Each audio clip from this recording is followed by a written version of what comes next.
राम राम जी। मेरी नई वीडियो में आप सभी का तहे दिल से स्वागत है। कैसे हैं आप? मुझे कमेंट सेक्शन में ज़रूर बताइएगा। सबसे पहले तो आप श्री 1008 श्री निरंजननाथ गुरु श्री बबूता से श्री ज्योतराम जी महाराज के दर्शन कर लीजिए, जिनकी वजह से मैं आज जीवित हूँ और अपना काम कर पा रही हूँ।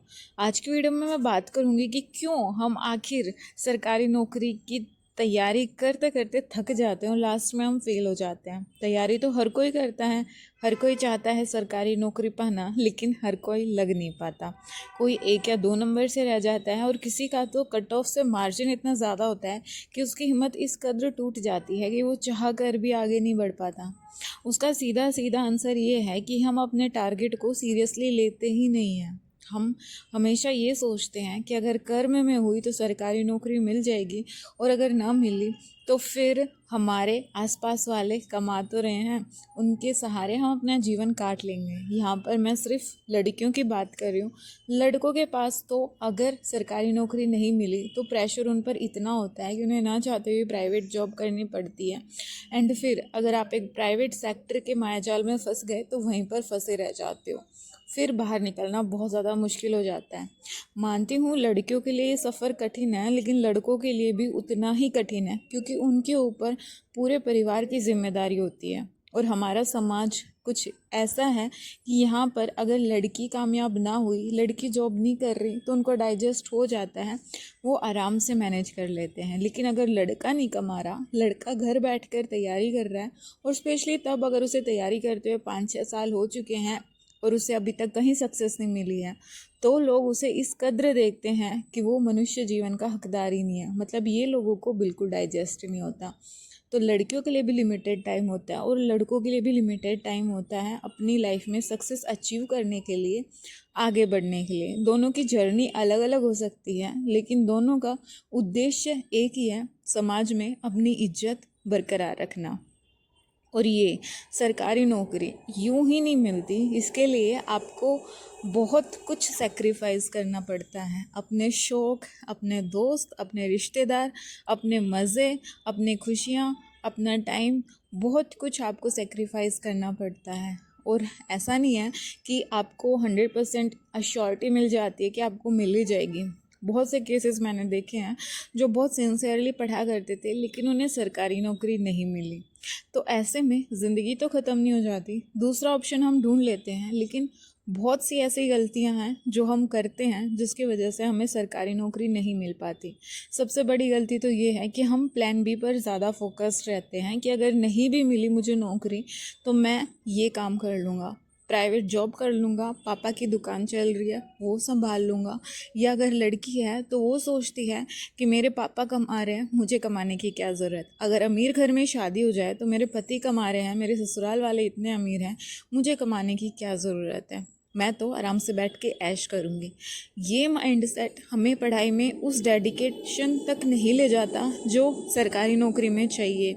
यकीन मानो, कोई भी फील्ड हो, आपको सक्सेस हासिल करने के लिए आपका माइंडसेट बहुत इम्पोर्टेंट रोल प्ले करता है। दिमाग जो है ना, इसकी ताकत आज तक कोई नहीं माप पाया। जो आप खुद के बारे में सोचते हो, जो आप खुद के बारे में महसूस करते हो, आप दिन प्रतिदिन वही बनते चले जाते हो। और ये चेंज सडन नहीं होता, ये एक बहुत ही स्लो प्रोसेस है जो आपको लंबे टाइम बाद समझ आती है कि ये मेरे साथ क्या हो गया। मेरी जब शादी हुई थी उस टाइम मेरी उम्र बहुत कम थी। उस टाइम मुझे नहीं पता था कि कैसे सब चीज़ें मैनेज करना है। उस टाइम मैं सिर्फ भगवान के दिखाए हुए रास्ते पर चली जा रही थी, दूसरों के लिए जिए जा रही थी।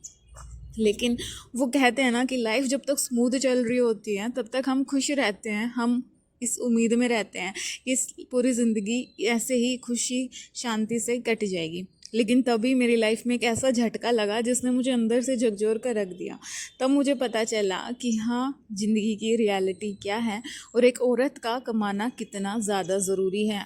और उस दिन मैंने ठान लिया कि चाहे छोटी ही सही, मुझे सरकारी नौकरी लेनी है तो लेनी है। और आज आपके सामने एक सरकारी नौकरी के साथ हूँ। माना ये नौकरी छोटी है, लेकिन इससे मैं अपना खर्चा निकाल सकती हूँ। जीवन भर मटर पनीर तो नहीं, लेकिन दाल रोटी तो खा ही सकती हूँ। और हर लड़की को कमाना चाहिए। मत कमाओ लाखों में, बेशक हज़ारों में कमाओ, लेकिन इतना कमाओ कि खुद का पेट पाल सको। जब मैं अपनी पढ़ाई को लेकर सीरियस नहीं थी, फॉर्म में तब भी फिल करती थी, पेपर देने में तब भी जाती थी, और तब मुझे लगता था कि यार ये क्वेश्चन कहाँ से आ गया। लेकिन अब जब मैंने पढ़ना स्टार्ट कर दिया है तो मुझे हर एक क्वेश्चन का पता होता है कि क्वेश्चन कहाँ से आया है और कैसे आया है। हाँ, वो बात अलग है कि गलतियाँ मुझसे भी होती है, सिली मिस्टेक्स, क्योंकि मैं एक मनुष्य हूँ और मनुष्य गलती का पुतला है, तो गलतियाँ मैं भी करती हूँ, एंड गलतियाँ करना स्वाभाविक भी है। लेकिन ज़रूरी है उन गलतियों से सीख कर आगे बढ़ना। गलती कर कर वहीं रुक के बैठ गए तो फिर आपकी ग्रोथ स्टॉप हो ही जाएगी ना, फिर आप ज़िंदगी में एक लूज़र ही बन के रह जाओगे।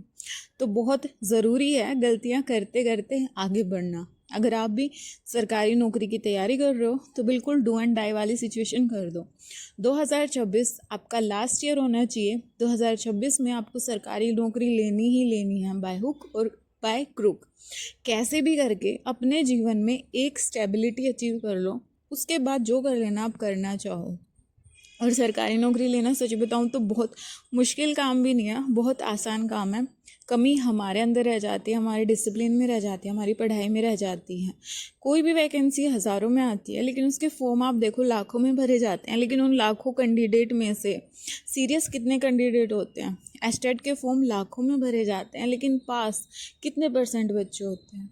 50% का रेशियो भी नहीं रहता। 50% तो मैं बहुत कम बता रही हूँ, मतलब बहुत ही कम % स्टूडेंट एस्टेट क्लियर कर पाते हैं। एंड सेम कॉम्पिटिटिव एग्ज़ाम में लागू होता है। माना हरियाणा का सिस्टम थोड़ा डगमगाया हुआ है, यहाँ पर कोई फिक्स नहीं है, कोई श्योर नहीं है कि पेपर कब होगा, कितना टाइम आपको सरकारी नौकरी अचीव करने में लग जाएगा। लेकिन हरियाणा में ये तो श्योरिटी है ना कि आपको अगर मेहनत कर रहे हो तो एक ना एक दिन आपको जॉब मिल ही जाएगी। एंड इसका सबसे बड़ा बेनिफिट तो ये है कि आपको अपनी तैयारी के लिए मैक्सिमम टाइम मिल जाता है, कोई नेगेटिव मार्किंग नहीं है। एक क्वेश्चन को आपको अटैम्प्ट करने के लिए मिनिमम 50 सेकेंड तो मिल ही जाते हैं। तो हरियाणा में जॉब लेना सच में बहुत आसान है, बस आपको डिसिप्लिन बनाए रखना पड़ेगा। जो आपके पास इतने सारे डिस्ट्रक्शन हैं उन्हें साइड में रखना पड़ेगा, आगे बढ़ना पड़ेगा। आपको माइंड में क्लियर होना पड़ेगा कि हाँ मुझे नौकरी लेनी है, नौकरी लेना मेरी पहली प्रायोरिटी है, बाकी चीज़ें बाद में, पहले मेरी नौकरी, तब जाके आपको कहीं नौकरी मिलेगी। लेकिन अगर आप दूसरी चीज़ों को प्रायोरिटी लेके चल रहे हो और नौकरी आपकी सेकंड या थर्ड प्रायोरिटी है तो माफ़ कर दीजिएगा, भले ही आप फॉर्म भरते रहो लेकिन शायद सिलेक्शन आपका ना हो पाए, क्योंकि बहुत कम ऐसे लकी लोग होते हैं जो सरकारी नौकरी को एवं हल्के में लेके चले जाते हैं। सरकारी नौकरी में 99% आपकी मेहनत का हाथ होता है एंड 1% आपकी किस्मत का हाथ होता है। बात किस्मत की आई तो एक बात मुझे याद आई कि हमारे हाथ में हथेली से आगे उंगलियां होती है। इसका क्या मतलब है? इसका मतलब ये है कि आपकी मेहनत आपकी किस्मत से भी आगे है। अगर आप मेहनत करो तो अपनी किस्मत को बदल सकते हो। तो अगर आपने ये सोच के रखा है कि मेरी किस्मत में यही लिखा है, मुझे ज़िंदगी भर सिर्फ घर के चूल्हे चौके झाड़ू पोछा यही करना है, मैं सरकारी नौकरी के लायक ही नहीं हूँ, मैं काबिल ही नहीं हूँ, मेरे अंदर इतनी पोटेंशियल ही नहीं है, मैं आगे ही नहीं बढ़ सकती, मैं कभी कमा ही नहीं सकती, तो प्लीज़ मेहनत करना स्टार्ट करो, क्योंकि मेहनत का कोई अल्टरनेट नहीं होता।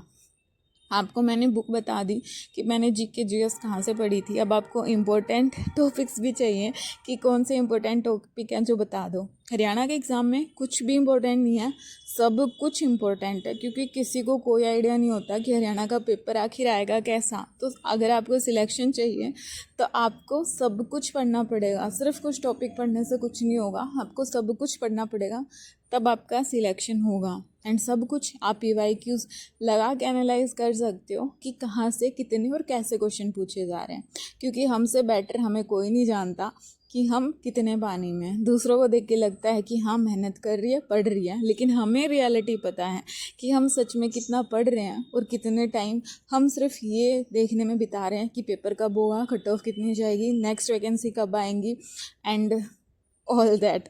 तो वीडियो का सार यही है कि अपनी मेहनत करो और उस पर बिलीव रखो, आगे बढ़ते रहो। यही कहूँगी, वीडियो यहाँ तक देख लिया है तो don't forget to like, share and subscribe the channel. मिलती हूँ आपसे नेक्स्ट वीडियो में, तब तक के लिए जय बाबा की।